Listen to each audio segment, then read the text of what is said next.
This video covers the marginal abatement cost curve, or what's known as the MAC curve. We'll be covering what it is and the shape of the curves that we'll be working with in future videos. First, a definition. The marginal abatement cost is the additional cost of cleaning up one additional unit of pollution or reducing one more unit of deforestation.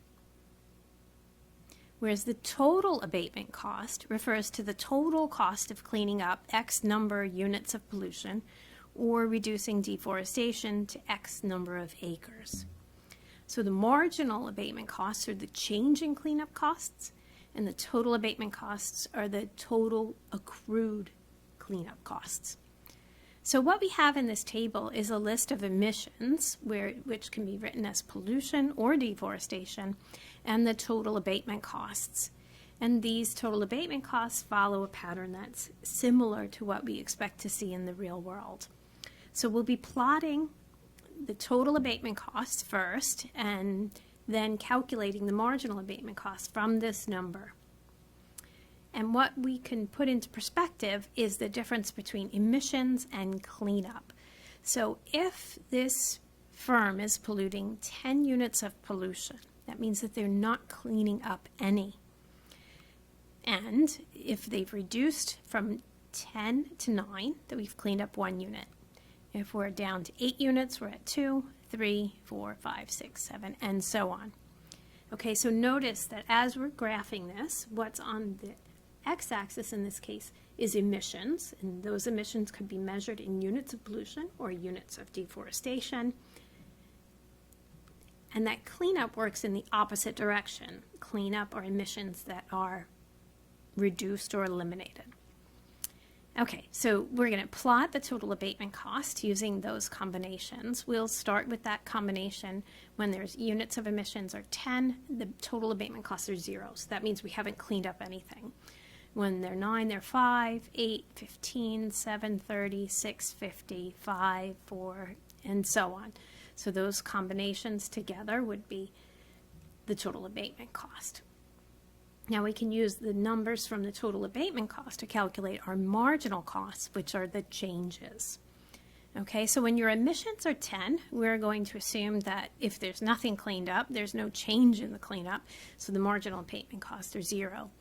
But notice as our emissions go from 10 to 9, or our cleanup goes from 0 to 1, the total abatement costs go from 0 to 5. So it's this difference between 0 and 5 that would make up our marginal abatement costs. And notice here, when we go from 9 to 8 emissions, or we've cleaned up another 1 more unit from 1 to 2, our total abatement costs go from 5 to 15, and that would mean they increase to 10. So you get the idea. The marginal abatement costs are going to be this change in abatement costs for each unit cleaned up. So that's 15, 20, 25, 30, 35, 40, 45, and 50. And now if we take and we plot those points, notice that when we're at emissions of 10, the marginal abatement costs are 0, and then they're 5, and 10, and 15, and 20, and so on. We add up those points, connect them together, and that's what gives us our marginal abatement cost. So to summarize, the main takeaways from this is that the marginal abatement cost is the change in, or first derivative, if you know calculus, of the total abatement cost curve. Marginal abatement costs are usually downward sloping with emissions.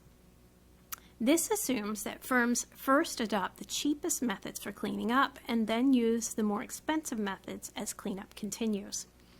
So notice, the first unit that we're cleaning up is 5. The second one takes more. The third one, more additional costs. So the assumption here is that, say, if I were a firm that had to reduce sulfur dioxide emissions, the first thing that I could do, if I wanted to move my emissions from 10 to 9, 9 to 8, and so on, the first thing that I could do is get a scrubber. They're relatively cheap. They're pretty efficient at pulling out sulfur dioxide. But if I had to reduce past the point that scrubber worked, I would have to look into new methods and new methods and new methods. So the first unit we assume is going to be the cheapest one to clean up, and over the cleanup those emissions are going to get more and more expensive to clean up.